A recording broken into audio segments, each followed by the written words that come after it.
참 우리가 지금도 하나님 앞에 인색한 게 있어요.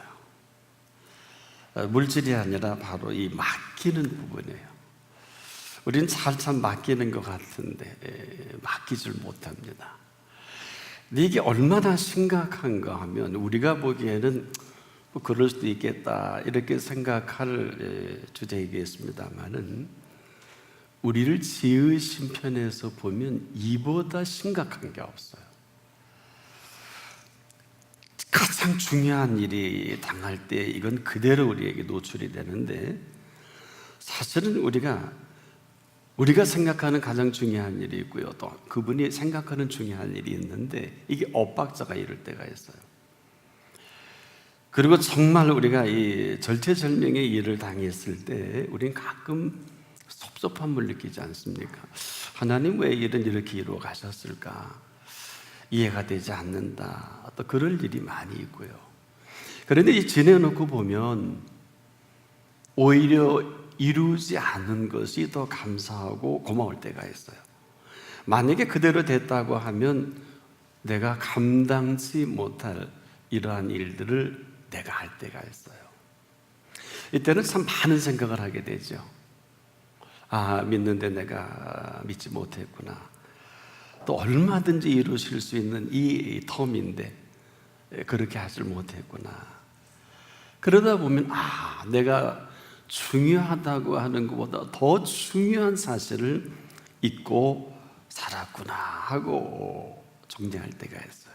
그리고 얻어지는 결론이 뭘까? 분별이구나.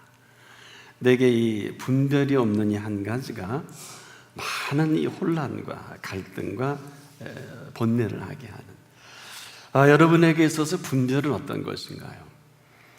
사실 우리에게 이 분별이라는 것은 상황 있는 그대로 적확하게 보는 걸 말하거든요.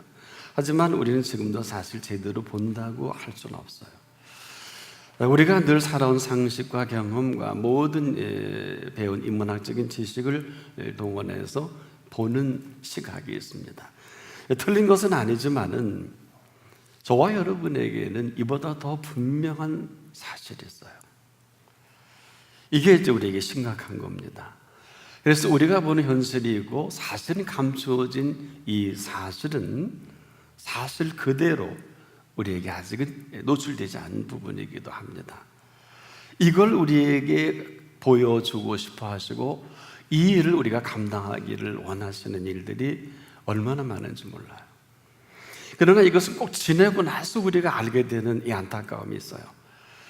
그래서 우리는 왜 안 될까 하다가도 지내놓고 나면 이런 문제가 있는데 바로 내 문제예요. 해야 할 일을 머뭇거린다든지요, 또 우리가 있어야 할 자리에 있지 못한다든지, 또 하지 말아야 할 일들을 앞서서 할 때는 일이 더 많아지고 심각해지지 않겠습니까? 하나같이 공통점은 될성 싶은 내 생각이에요. 자녀의 문제든 내 진로의 문제든 상황적인 문제든 또 내가 어떠한 일을 이끌고 나갈 때마다 느껴지는 피할 수 없는 일들의 현실이기도 합니다. 지내놓고 나면 이게 믿음 있는 것 같고 또 성령이 인도받는 것 같은데 내 생각을 부인할 수가 없어요. 자, 내 일은 내가 해서 그렇게 지내도 되지만 하나님의 일은 어떨까요? 항상 우리가 여기서 긴장하는 것은 오늘도 하나같이 여러분이 다 하나님 앞에 쓰임받기를 소원하는 줄을 믿습니다. 그렇다면 우리는 지금까지는 내 상식이라면 이후로는 하나님의 상식이어야 합니다. 자, 이 사실은 상당히 역사가 깊어요.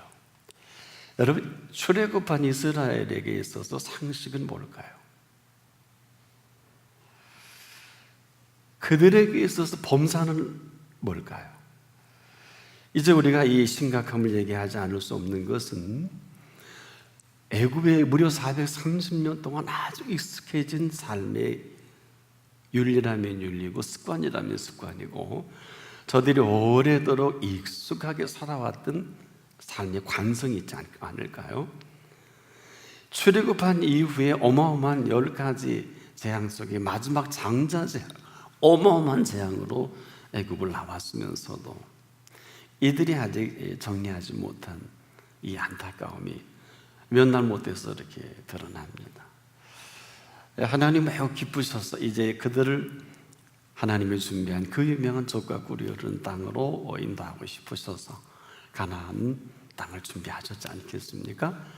그래서 요단강 앞에까지 왔어요. 이 강을 건너기만 하면 가나안이란 말입니다. 근데 하나님께서 너무 좋으셔서 각 족장마다 대표를 뽑아요. 똑똑한 친구. 각 족장을 대표할 만한 12명을 모아서 하나님이 기쁜 마음으로 40일 동안 좀 보고 하라, 탐지하고 하라. 신났습니다. 하나님께서 준비하신 것이니까. 그 유명한 포도송이 하나를 둘이 짊어지고 할 만큼 비옥한 땅이요, 이러한 땅은 전에 보도 듣지도 못한 땅 아니겠어요? 좋아할 줄 알았어요.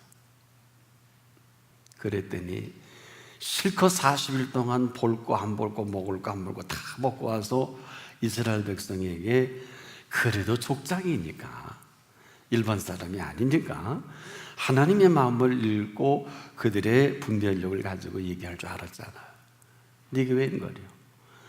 와서 우리가 보기에도 견고한 성이고 우리가 그 땅에 들어가서 살 주제도 뭐 엉뚱한 얘기로 이 백성이 밤새 원망과 통곡을 하게 하지 않습니까?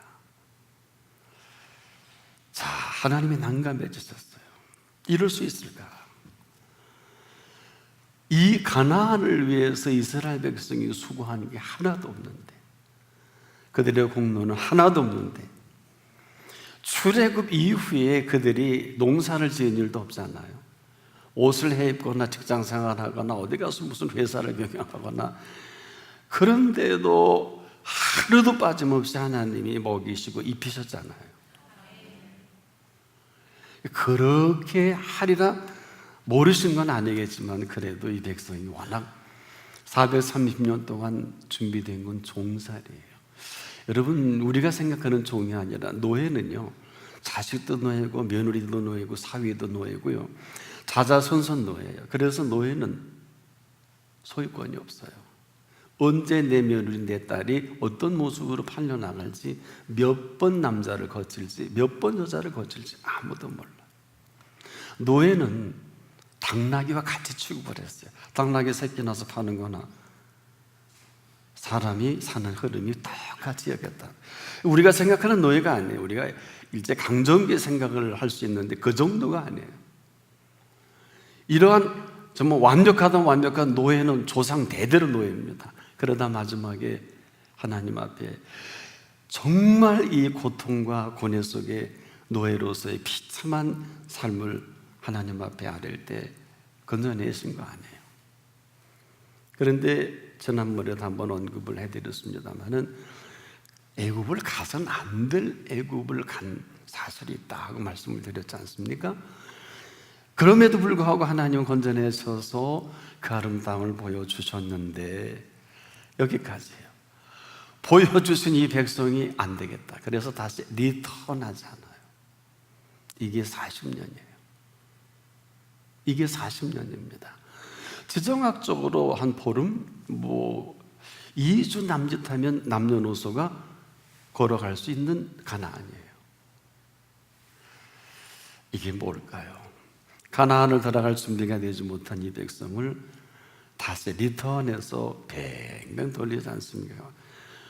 최고요 이런 개념이 아니라 그 땅을 들어갈 준비할 시간을 하나님이 마련해 놓고 다시 그 땅에 들어가야 되겠다 하고 준비시킨 그 시간인데, 그러고 들어갔으면 얼마나 좋아요.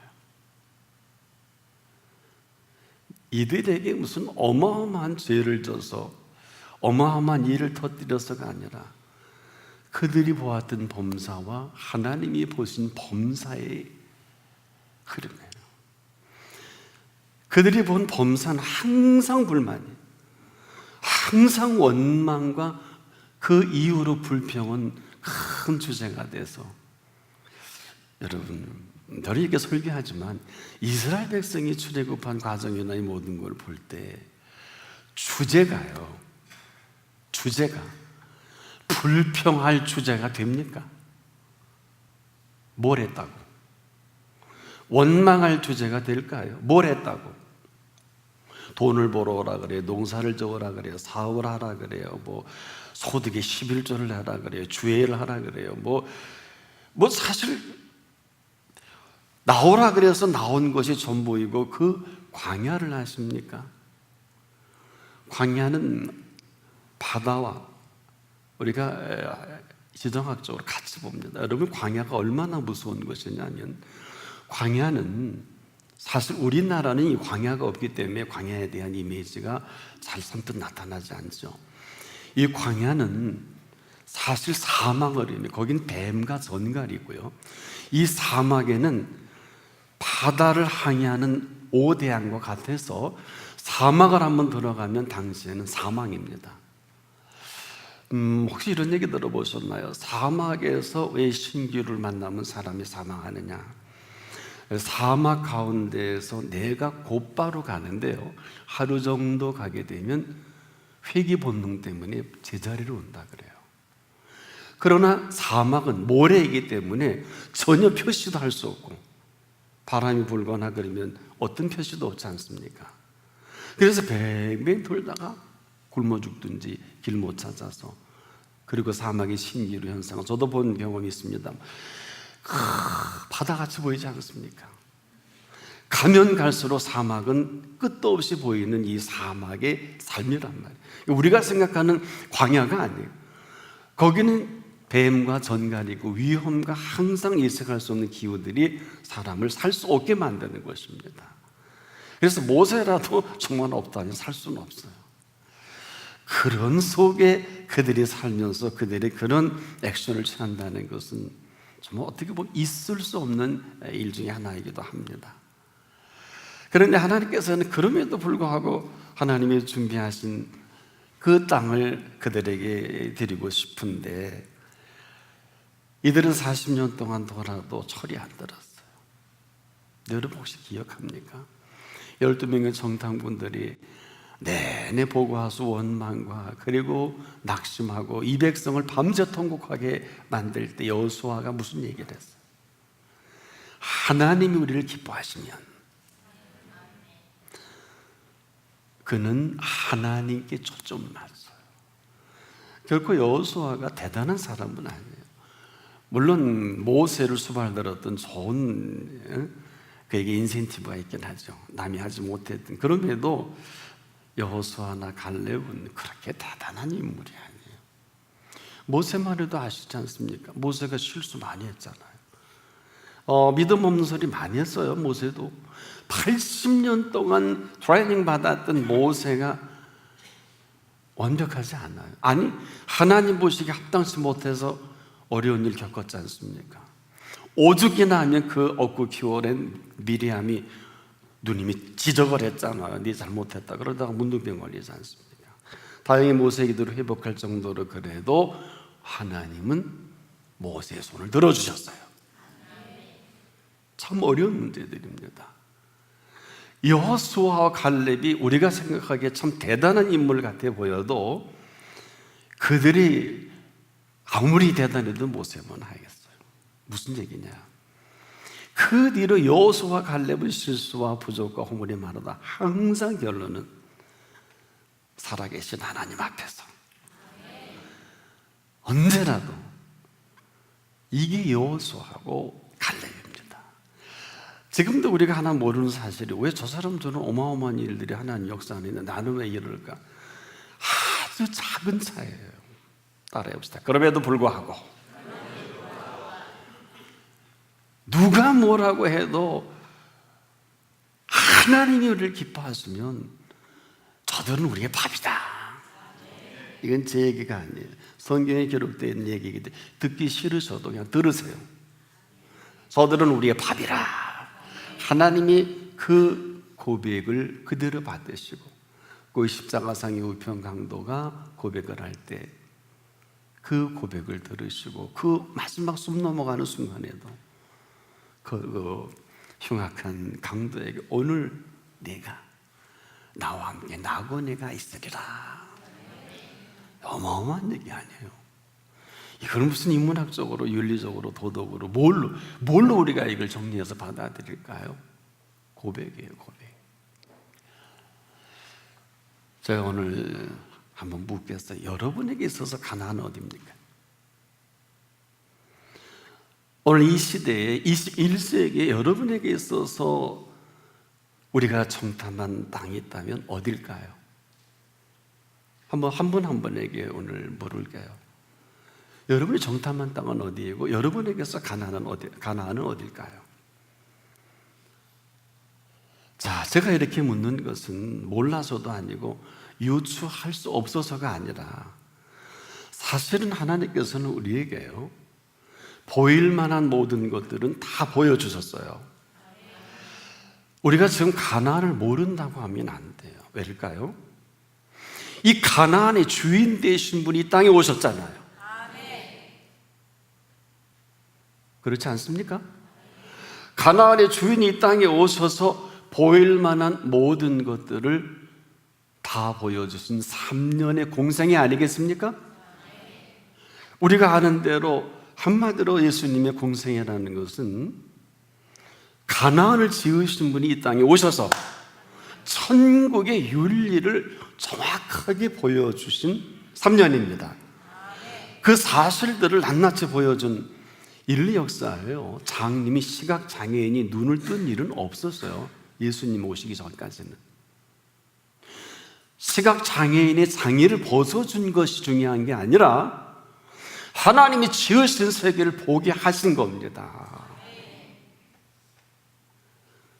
이뿐 아니라 죽은 지 하루 이틀 사흘 나흘 아시지 않습니까? 나사로에게 썩은 냄새가 나는 시신을 향해서 나사로야 나오라. 그냥 죽은 자를 살린 걸까요? 이보다 더 대단한 천국의 윤리가 어디 있을까요? 자, 이것도 부족해서 34년의 마감을 이렇게 하셨잖아요. 소송을 할 줄 몰라, 법적으로 해석할 줄 몰라 주님이 십자가에 죄의 누명을 쓰고 의인이지만 그 죄목을 뒤집어 다 쓰시고 십자가에 피 흘려 죽으신단 말이에요. 인기가 하나도 없으셔서 제자들도 하나도 다 도망가고 없잖아요. 그 극악한 극악으로 그렇게 죽으신 이후에 어떤 일이 벌어집니까? 3일 만에 다시 살아나 보여주십니다. 뭘까요? 의인이 죽었을 때 어떻게 다시 살아나고 다시 살아난다는 게 무엇인가를, 어떤 것인가를 우리에게 보여주신 부활의 생명의 비밀입니다. 부활의 생명의 비밀이라면 아멘이 크게 나올 줄 알았는데 소문에 의하니까 그러더라고요. 어느 분이 할렐루야는 크게 해야 된다고. 할렐루야! 이건 커야 돼요. 저는 쌍수로 환영해요. 하나님을 찬양하는 사람이 클수록 좋아요. 무슨 얘기일까요? 부활의 생명을 우리에게 보여주셨고 생명을 우리에게 거저주셨어요. 근데 하나도 안 생각하네요. 의인이 의인으로 죽을 때 죽은 자 가운데에서 오히려 빨리 영원한 생명으로 보여주신 사건이기도 합니다. 이 땅에 40일 동안 계시다가 승천하셨지 않겠습니까? 자, 이제 제가 이렇게 얘기하는 건, 그러면 이제 저나 여러분 답을 해야 돼요. 이 부활의 생명에 대해서 이렇게 있으면 안 돼요. 안 돼서 안 되는 게 아니라 이 사실이 여러분에게 오늘 어떻게 다가옵니까? 그래서 제가 의역을 해서 여러분에게 있어서 가나안은 어디입니까? 라고 물을 수밖에 없어요. 왜? 부활의 생명이 너무 어려우니까. 그런데 가나안을 준비하시고 지으신 분이 오시면 되잖아요. 그리고 가나안에 살아갈 윤리를 아주 3년 동안 소상하게 어마어마한 비유를 통해 다 설파해 주셨잖아요. 그러면 되는 거 아닙니까? 여러분에 있어서 가나안은 어디입니까?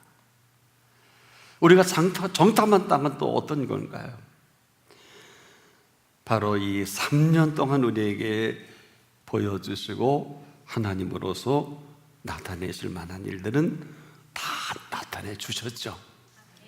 왜 이렇게 묻냐면요, 이 엄청난 하나님께서 우리에게 보여주시고 하나님께서 인도하신 이 어마어마한 일에 응답하다 생애를 마감해도 인생은 부족해요. 더 어려운 얘기로 하나님의 뜻대로 한치 오차도 없이 살다가 90생이든 100년을 맞춰도 부족합니다. 자, 그분이 보여준 3년의 그 가나안을 지으신 실체를 우리에게 이렇게 구체적으로 보세요. 물을 창조하신 분이요, 바로 그 물 위를 걸어오신 일이 있지 않습니까? 그 물을 창조하신 분이 그 물 가운데로 제자들을 먼저 배태워 보내잖아요. 근데 그 물에서 풍랑을 이뤄 죽게 된 이 모습을 너무도 아시고 새벽 4시에 친히 물 위를 걸어오시잖아요. 배에 오르시지 않습니까? 그리고 끝나잖아요. 뭘까요? 물을 지으셨는데 물 위를 걷는 거 당연하지 않을까요? 그리고 한 번은 그랬죠. 그물에 베개를 베고 주무시다가 하도 제자들이 그냥 오도방정을 떨고 우리 죽게 된 것을 안 돌아봅니까? 이렇게 막 예수님께 물을 때 성경에는 없는데 제가 옆에 있으면 그럴 거예요. 야, 죽으면 너만 죽냐? 안 그래요? 그래요. 근데 아무도 그 얘기가 적어놓지 않았더라고요. 아니, 예수님 안 돌아가셔?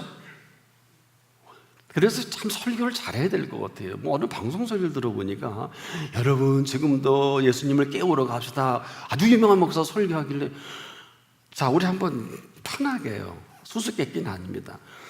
예수님 깨워서 사나요? 그냥 도와두시면 사나요? 저는 안 깨우겠어요. 주님이 함께 계신데 왜 파선해요? 아멘 좀 하세요. 어딜 깨우러 가요? 친정 가셨어요? 시댁에 가셨어요? 일하러 가셨어요? 왜 이렇게 제가 컴플레인을 하냐면, 뭘 깨우러 가요? 깨우러 가기는 그 배, 사실은 제가 그 배 길을 조사해 보니까 13.5m의 길이의 배에, 여러분 제자들과 예수님이 찼으면 그 배에 꽉 찬 거예요. 로링이 있었단 말이에요. 풍랑이. 그 고물에서 저도 한번 사는 척 해봤거든요. 그 배, 저 남태평양 가니까 그 길에 배가 있더라고요. 그래서 나도 고물에 한번 잡아야 되겠다 했는데 그게 잠이 오지 않대요, 그게. 근데 베드로가 성격이 우리 주의자님보다 더 급할 거야. 화통살만 먹은 소리 할 거 아니야. 얘들아, 빨리 가서 물 퍼라. 이렇게 하고 얼마나 아마 고막이 터졌을지도 몰라요. 주무시는 척 했겠죠. 안 그렇습니까? 13.5m밖에 안 된다니까요, 그 배가. 근데 무슨 주무세요? 어떡하나 하고 봤겠죠. 근데 거기에 믿음 있는 사람이 있으면 얘들아, 이게 사실이지만 더 분명한 사실은 저기 예수님이 주무시지 않냐. 어차피 공생공사다. 살면 같이 살고 죽으면 같이 죽는다는 게 믿음 아니에요? 제가 왜 이렇게 좀 표현했냐면요, 우리가 뭘 몰라요. 이스라엘 백성이 뭘 모르듯이 예수님의 3년의 공생에는 윤리를 설파하기 위해서 도덕적인 인간사를 논하고자 오신 게 아니라 항상 그분의 윤리는 천국의 윤리입니다. 혹시 비유를 보실 때 하늘나라, 천국은 꼭 잊지 마세요. 그 무슨 비유를 하시든지 뭘 하시든지 주제 파악이 돼야 되지 않을까요? 하나같이 하늘나라, 천국의 윤리예요. 이 땅의 윤리가 아닙니다. 그러면 억울한데 소송 제기하셨어야죠. 안 했잖아요. 소송을 제기하지 않으신 것은 너희도 소송을 제기하지 말라는 의미도 있겠지만 더 큰 의미는 소송을 제기할 필요가 없잖아요. 여러분이 어려움을 청하실 때 깊이 생각하세요. 할 수만 있으면 먹을 거, 입을 거, 마실 거 있으면 소송하지 마세요.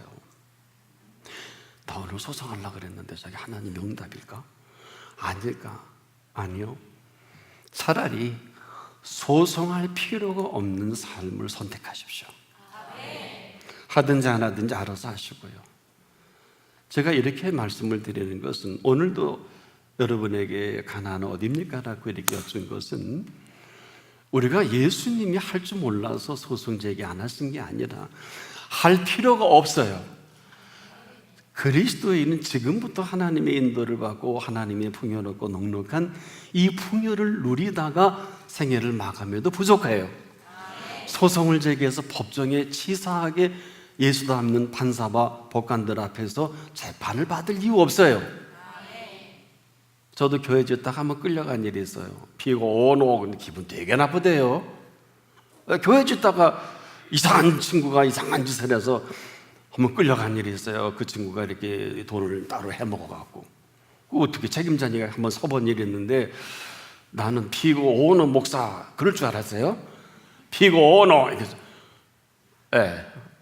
답답하기 싫더라고요. 젊은 판사예요. 막 그 판사가 모르게 왔을런지도 모르겠는데 가만히 어쩔 수 없이 그럴 경우는 어쩔 수 없겠습니다만은 우리에게 시간과 공간과 우리에게 인도하실 그 삶은 소송에 이끌려 왔다 갔다 하기보다는 하나님의 인도와 뜻대로 살 시간이 더 많아요. 한번 깊이 정리할 수 있기를 축복합니다. 즉 우리가 저나 여러분이나 오늘 평생을 사신 분도 마찬가지 남은 생에 하나님이 준비된 삶을 사십시오. 우리가 단어적으로 여호와이래 이렇게 수선피고 다니지 말고요. 하나님이 준비하신 세계는 이 시간 이후의 세계를 말합니다. 오늘을 아세요? 오늘은 74억 인구가 한 번도 살아본 일이 없는 오늘이에요. 오늘을 알지 못하는 이 모든 얘기들은 저는 모든 미래학자들을 저는 신뢰하지 않아요. 왜? 뭘 안다고? 예수님도 언급 안 하셨는데 내일들을 위하여 한마디 염려하지 마라. 그분이 내일 아시겠죠? 무슨 엘비 토플러에게 한 기자가 물었어요. 어떻게 해서 미래를 예측합니까? 그랬더니 하루에 7시간씩 모든 신문을 읽는다 그래요. 손이 새카매지도록. 그리고 말더라고요. 데이터지요. 즉 우리의 미래는 저나 여러분이나 아무도 몰라요. 오직 한다면 오늘을 지으신 분이 아는 게 맞아요. 그래서 오늘은 새날입니다.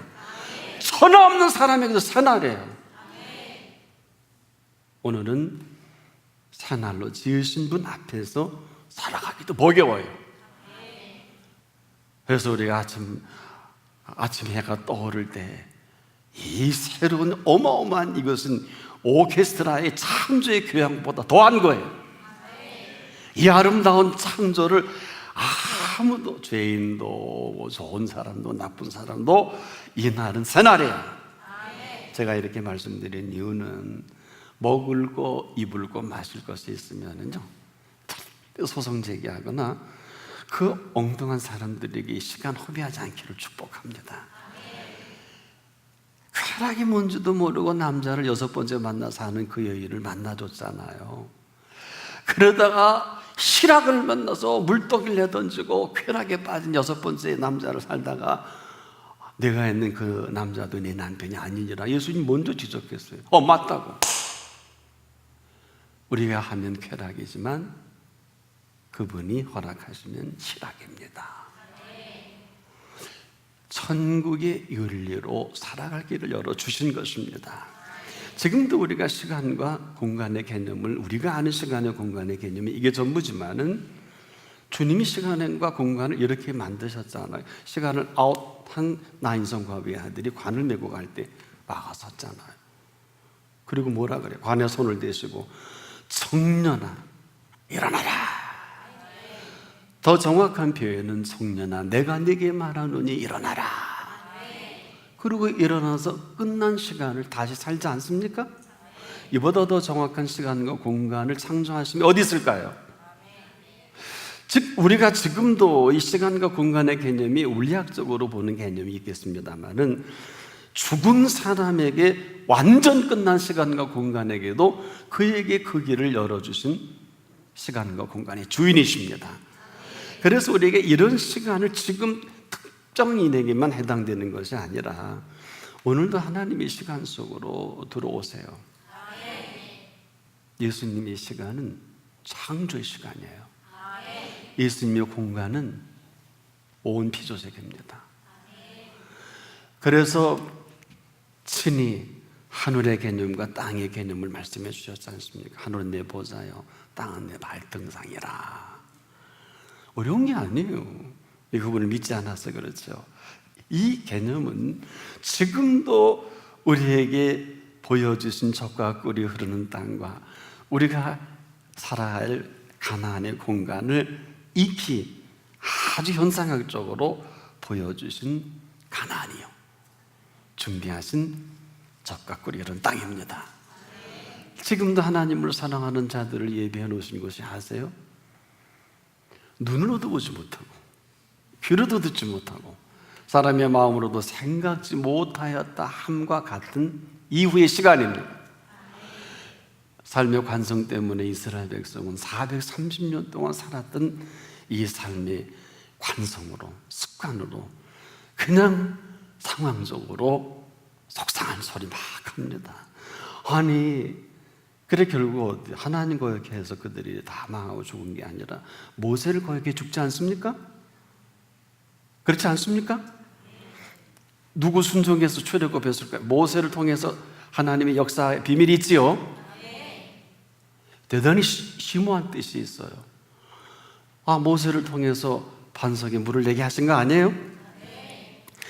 우리가 다시 한번 깊이 생각해야 될 것은 하나님은 지금도 시간을 창조하시고 공간을 창조하시고 이 세상은 예나 지금이나 달라진 게 하나도 없는데 악해지면 더 악해졌지, 지금 아무리 편리해진 거는 틀림없지만 혹시 편리와 평안을 혼돈하십니까?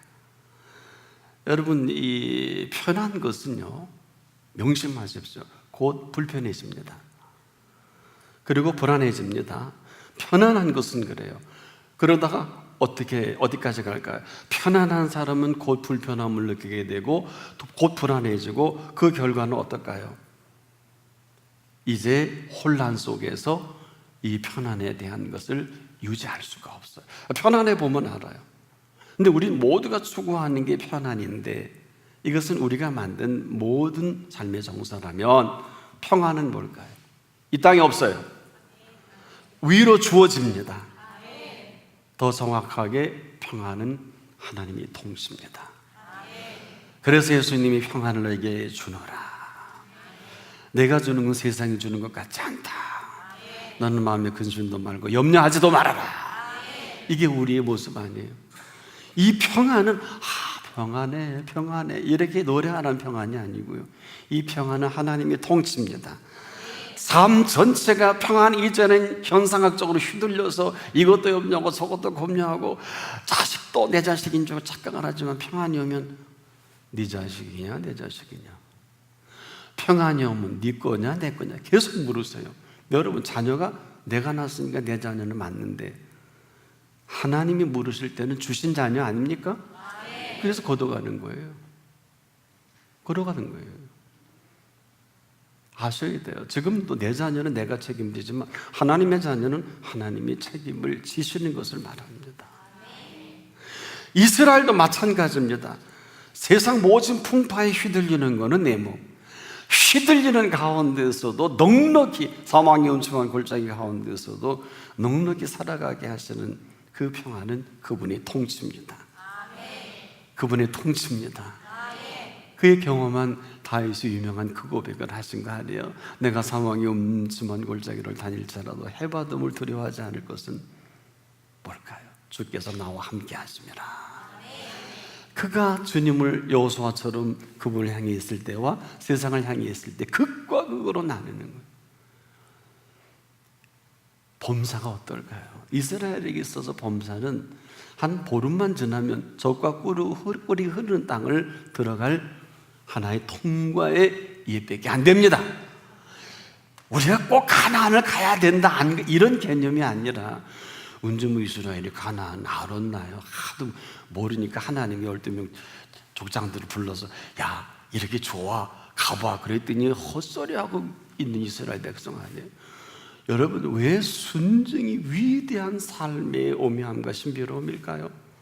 지금도 순종해서 보상받는 게 아니고요, 순종해서 복받는 게 아니고요, 순종은 지금도 저와 여러분을 이끌어가는 삶의 신비로움을 말합니다. 어느 정도냐면 에녹까지 볼 수 있도록 우리에게 에녹은 300년 동안 하나님과 동행했지 않습니까? 순종이 이끌어가는 300년 동안 그것도 하나님이 못 믿어서 에녹을 데려가셨잖아요. 저는 개인적으로 그렇게 기도, 하나님 저도 에녹처럼 하나님과 동행하다 저 홀라당 데려가시면 안 돼요. 그래서 개인적으로 기도해요. 이게 뭐가 잘못됐어요? 이건 제 믿음이에요.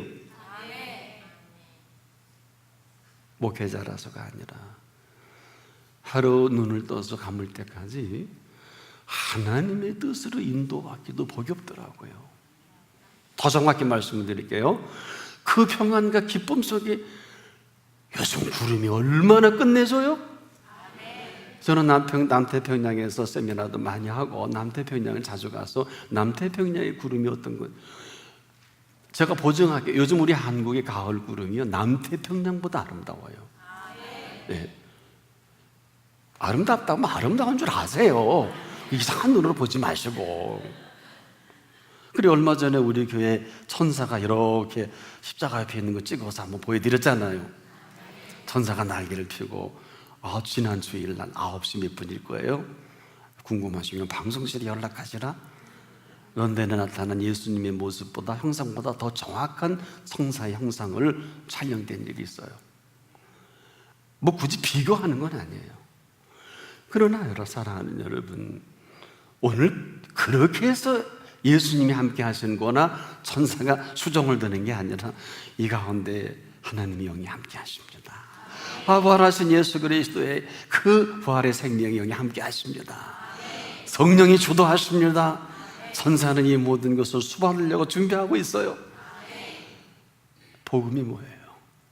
이 모든 것을 하나로 묶어서 기쁩니다. 기쁩니다. 헬라인들은 요한게리온이라 그러잖아요. 그 영어 문학군에 갔다 한국 오다 보니까 좀 바뀐 거예요. 이 요한게리온은 기쁜 소식을 말합니다. 기쁜 소식. 굿뉴스라고 해요. 굿뉴스 바이블도 있잖아요. 우리나라는 기쁨보다 더 좋은 게 복이야. 그래서 복음이야. 동양 문화권 속에서는 기쁨은 너나 해. 복 받을래. 어릴 때가 되면 이게 아마 기쁨으로 바뀔 수 있을 것 같아, 성숙해지면. 근데 우린 보기도, 오보기도 좋잖아요. 수부강령, 유호도, 고종명, 그렇지 않습니까? 우리는 오복이 훨씬 더 가깝지만은 그럼에도 복음은 예수 그리스도이십니다. 이 복 있는 사람은 악인에게를 쫓을 필요는 없어요. 오만한 자리에 앉을 필요가 없단 말이에요. 죄인에게 미쳤어요? 복이 있는데 왜 거기 서 있어요? 근데 왜 수많은 사람들이 그리스도인이라고 하면서 이렇게 될까요? 라고 묻지 마세요. 그리스도인은 복 있는 사람이지 복 받으려고 하는 사람은 아니에요. 정확하게 정체성을 가질 수 있기를 축복합니다. 장로 그런데도 복의 문제가 있고 악인의 길을 쫓아가면 그 순간은 점수를 줄게, 육에 속한 그리스도인이에요. 하나님 보시기엔 아닐 거예요. 어떤 사람이라 할지라도 문제가 터졌다, 유세해놨다, 유명한 분이 유세해놨다, 그냥 보세요. 유세날 정도로 복 있는 사람인지 복 없는 사람인지만 정리하면 되지, 그 나머지 묻지 마세요. 아니 예수님 3년 동안 교육받은 가론유다도 있는데요, 은 30냥에 팔아먹은 제자도 있는데 예수님 어떻게 난감하지 않습니까? 그런 일 터지면 그런가 보다 하면 돼요. 교회가 목회자가 성도가 하는 그 사람보다 더 악하면 더 악했지 덜 하지 않아요. 혹시 여러분이 그런 소리 많이 하면 꼭 그런 얘기 한번 해주세요. 당신은 더 악하다고. 그러면 아마 벌쩍 뛸 것입니다. 우리가 한 가지 항상 잊지 말아야 될 것은 예수님이 보신 이 세상의 시각입니다. 예수님은 온 세상을 멸망받을 수밖에 없는 세상을 보시고 이 땅에 오셨어요. 신학적으로 성서적으로 아는 척하지 마세요. 어느 목회자 어느 신학자라도 이걸 앞설 수 없어요. 온 세상은 멸망한 세상 봤기 때문에 들어오신 거예요. 그래서 유명한 칼발타라는 신학자는 인브레이킹 했다, 쳐들어오셨다. 왜? 이건 전투적인 영을 쓰는 게 맞아요. 우리 다 죽일 수 없으니까 딱 막아 쓰신 거예요, 예수님이. 그래서 멸망받을 사람을 살려놨더니 보따리 내놓으나 별소리를 다 하는 거예요. 인류는 몽땅 멸망받을 사람이에요. 이게 복음이에요. 저나 여러분 다 그렇지만 예수의 피값으로 목사도 되고 장로도 되고 선교사도 되고 뭐 하나님의 일을 하고 다 거기서 거기에요. 뭐 대단한. 여러분, 제가 가장 훌륭한 분과 함께 식사할 때 어느 분과 그런 질문을 했다 그러더라고요. 한국 유명한 교회인데 말하지는 않겠습니다. 근데 그 목사님이 하는 사역이 너무 부러우니까, 목사님은 전 세계적인 사역하는데 나는 왜 이렇게 했는데 이것밖에 안 돼요? 그렇게 묻더라 그래요. 저하고 같이 식사하면서. 그랬다 그러시더라고요. 자네는 목회를 머리로 하잖아, 나는 목회를 가슴으로 해. 그렇게 얘기해 줬다 그러더라고요. 우린 두 개 다 합시다. 머리로도 하고 가슴으로도 합시다. 전 세계 최고 유명한 지도자 중에 한 분이 그 소리 하시더라고요. 같이 식사하시면서. 제 가슴에 한참 남아요. 오늘 이렇게 살 필요가 없어요. 이런 시간과 공간이 아니고, 오늘 이 시간과 공간을 창조하신 분은 오늘 이 말씀이 은혜가 되면 오늘 내 생명이 다 할지라도 하나님이 더 기회 주실 수 있어요. 저는 이렇게 설교하다 수많은 분들이 그러더라고요. 내가 죽을 병이 오늘 마감인데 다시 고쳐주셨습니다. 다시 살려주셨습니다. 저는 이런 소리 들을 때가 참 행복해요. 제가 설교를 준비할 때 좀 미흡해도 그렇게 기도하고 준비해요. 무슨 축사를 하고 암술하고도 고칠 수 있겠지만, 하나님, 이 메시지가 들려질 때 오늘 생애의 마지막 암 선고를 받은 분이 들으면서 낫기를 원합니다. 오늘 생애 끝낼 분들이 다시 시작하기를 원합니다. 오늘도 온 가족이 지금 엉망진창된 가정이 오늘 다시 새롭게 태어나기를 원합니다. 이 일들이 다 내가 어떻게 알아요? 그런데 실제 그런 감정들이 수없이 예물에 적혀 올라오더라고요. 할렐루야. 할렐루야. 여러분에게 있어서 가나안은 어디입니까? 여러분에게 있어서 젖과 꿀이는 땅은 어딘가요? 오늘 답을 할 수 있는 시간이 되기를 축복합니다. 우리가 성탐할 수 없는 그 땅을 상세히 3년 동안 성탐하셔서 천국의 윤리를 우리에게 보여주셨잖아요. 가나안을 지으신 분이 오셨잖아요. 그래서 그분이 3가지를 우리에게 명하셨지 않습니까? 내가 곧 길이다, 내가 진리다, 내가 생명이다. 나로 말미암지 않고는 아무도 아버지께로 올 자가 없느니라. 가나안을 지은 내 마음을 하니 오늘이라도 내가 너희 안에 들어가고 싶다. 너희가 내 안에 들어오지 않았겠니? 요한복음 15장 5절에 너희가 내 안에 내가 너희 안에 있으면 이 사람은 과실을 많이 맺나니 나를 떠나서는 아무것도 젖과 꿀이 뭐예요? 먹고 살 것도 없는데. 가나안의 젖과 꿀로 만들어 가신 그 주체가 너희가 내 안에 내가 너희 안에 있으면 이 사람은 과실을 많이 맺나니 무릇 있는 자는 받아 풍족하게 되고 무릇 없는 자는 있는 것도 빼앗기리라. 극과 극이에요. 2 사람이 함께 잠을 자대요. 하나는 천국의 기쁨과 즐거움이, 하나는 지글지글하고 밤새 고민하고 걱정하고 근심이요. 뼈를 마르게 하는 거 아세요? 이 골다공증 생기는 증상이에요. 근심은 뼈 마르게 하지만 마음의 즐거움은 양약이라도. 골다공증의 치료 해결은 현대의학은 불가능해요. 골다공증의 치료 해결은 하나님의 즐거움이 치료합니다. 저희 새벽에 나오시는 어른들 뵈니까요, 제가 10년 전에 곧 쓰러질 것 같은데 아직도 안 쓰러지셨어요. 새벽에 얼굴이 그냥 스테반처럼 빛나요. 그래서 내가 확증해 드렸어요. 반드시 하나님이 골수로 윤택하게 하실 것입니다. 그저 부르실 때까지 앞으로 30년은 더 사십시오. 아니, 새벽마다 제 최고의 표현인데 제가 그렇게 기도 안 하겠어요? 할렐루야. 그것도 맨 앞자리에 그 로얄석이거든. 그 자리가 그 자녀들이 되어서가는 아름다운 사건을 봅니다. 별게 아니에요. 주님이 서시는 곳에 서 있기를 바랍니다. 주님이 움직이는 곳에 있기를 바랍니다. 루키가 왜 성경 가운데 어머니 하나님이 나의 하나님이 되고 어머니의 백성이 나의 백성이 되어리니, 할렐루야. 그런 룻의 신앙적인 영향력을, 그 나오미 영향력을 받는 그 룻이 비록 라합의 아들이지만 보아스를 만나서 인류 역사의 축을 만들어가는 것은 지당한 사건이 아닐까요? 지금도 마찬가지예요. 앞으로 여러분의 세대를 통해서 온 인류의 가장 여러 족속과 여러 모양들이 복을 받는다면 세상에 오늘은 어화둥둥 내 사랑아 얼씨구 춤을 추고 다닐 날이에요. 주일날은 축제의 날이에요. 그래도 안 푸시려고 얼굴에 철조망 좀 거두었으면 좋겠어. 아니, 제가 이렇게 대단한 메시지 아니에요? 부활의 생명의 메시지를 정탐했는데 여러분에게 있어서 가나안은 어딜까요? 여러분에게 있어서 젖과 꿀이 흐르는 땅은 어딜까요? 오늘 주님이 우리를 초청해 주셨어요. 주님이 우리 가운데 오시기로 하셨어요. 뭐 그러면 되는 거 아닙니까? 이 위대한 이 비밀을 안 하나님의 사람은 이렇게 오늘 말씀을 정리했잖아요. 다 같은 신령한 음료를 마셨으니 이는 저희를 따르는 신령한 반석으로부터 마셨으며 그 반석은 곧 그리스도시니라. 우와, 반석에서 그리스도를 봤어요.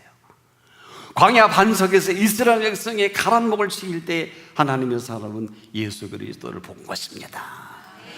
오늘도 이 어마어마한 하나님의 계획이 여러분 속에 한 분 한 분 주님 재림하실 때까지 펼쳐진 한 분 한 분 되길 축복합니다.